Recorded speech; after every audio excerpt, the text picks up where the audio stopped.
Nothing can kill America's F-16 Falcon fighters.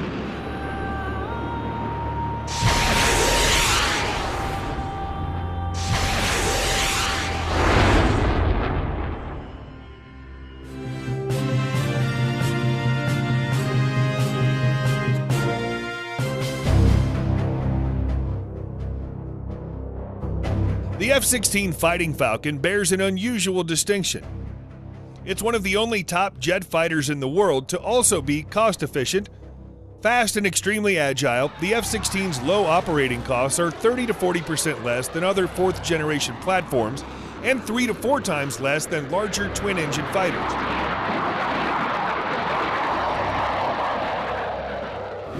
This favorable bang-for-buck ratio has not been lost on air forces across the world. The F-16 currently remains the most popular aircraft in modern military service. Out of 4,600 produced, approximately 3,000 operational F-16s are in service today in 25 countries. Needless to say, the cutting-edge fourth-generation fighter of the 1980s will remain with us for a good while longer. The F-16 was born out of the conundrum experienced by the Air Force in the Vietnam War.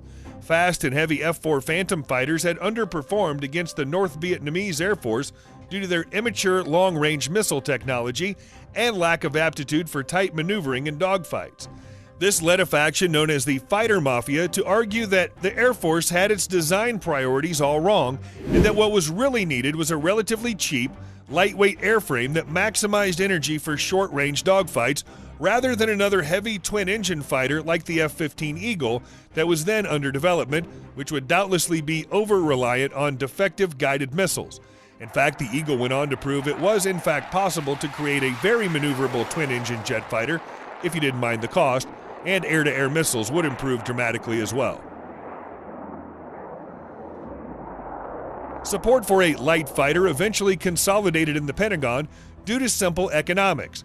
The Air Force liked the F-15 but realized it was too expensive to equip all of its fighter squadrons, so it came to seek a high-low force mix. Eventually, 2 prototypes faced off in a competitive trial in 1974. The Northrop YF-17 and the General Dynamics YF-16. The latter was unanimously found to be more responsive, while the former evolved into the Hornet fighters now serving in the Marines and U.S. Navy. The first production F-16As went on to enter service in 1980, joined by the 2-seat F-16B variant. The single-engine F-16 leveraged new design technologies to maximize kinematic performance. A powerful Pratt & Whitney F-100 engine with the intake slung under the fuselage could generate an excellent thrust-to-weight ratio due to the overall lightness of the Falcon, propelling the F-16 to twice the speed of sound at high altitude. Pronounced strakes bulged out like the hood of a Cobra from the fuselage to support the cropped delta wings, enabling very high roll rates. A bulging bubble canopy afforded an excellent field of view for the pilot, who was lounged in a seat angled 30 degrees back so as to mitigate the G-forces from violent maneuvers. And the F-16 could pull off very violent maneuvers indeed, becoming the first jet fighter able to pull 9 Gs in a turn, tighter than any other U.S. fighter until the advent of the F-22 Raptor. This explains the type's service in the Air Force's Thunderbirds aerobatics team. In fact, to maximize its maneuverability, the F-16 was intentionally designed to be aerodynamically unstable, a deficit which its flight control system automatically compensated for. This worked thanks to the F-16's then revolutionary fly-by-wire control scheme, which basically meant that the pilot's controls were interpreted via an electronic interface instead of via hydraulic or cable-connected manual controls.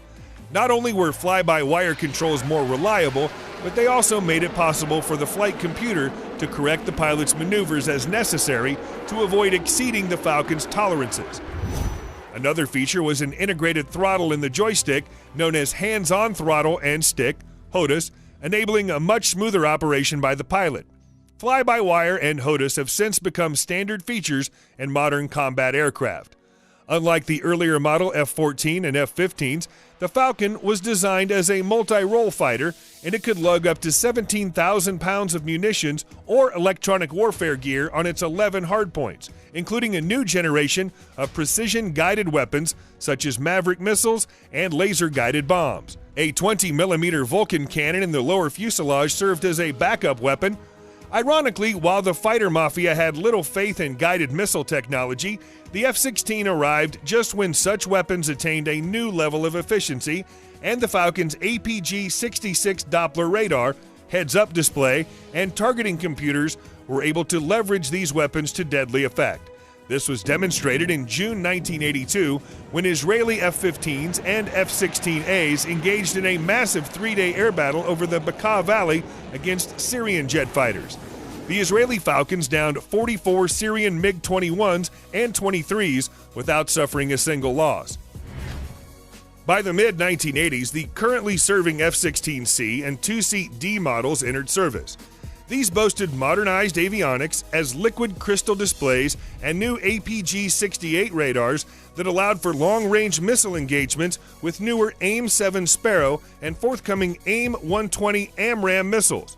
The C and D have since undergone several more incremental upgrades, including better radars, GPS-targeted weapon capabilities, and the integration of the AIM-9X Sidewinder heat-seeking missile, which the pilot can target using a helmet-mounted cueing system, permitting an F-16 to shoot at an enemy within a visual range without having to line them up directly in front of its nose.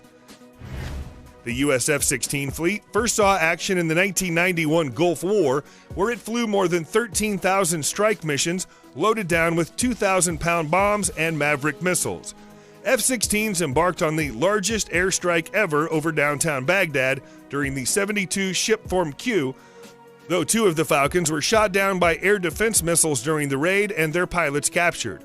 One squadron took on wild weasel duties by hunting down Iraqi surface-to-air missile batteries with AGM-88 HARM missiles. The Air Force also attempted to boost the F-16 as a replacement for the A-10 Thunderbolt in the close air support role by equipping F-16Cs and Ds of the 138th Fighter Squadron with Paveclaw 30mm Gatling cannon pods. However, the lightweight jets were so shaken up by the weapon's recoil that the idea was abandoned.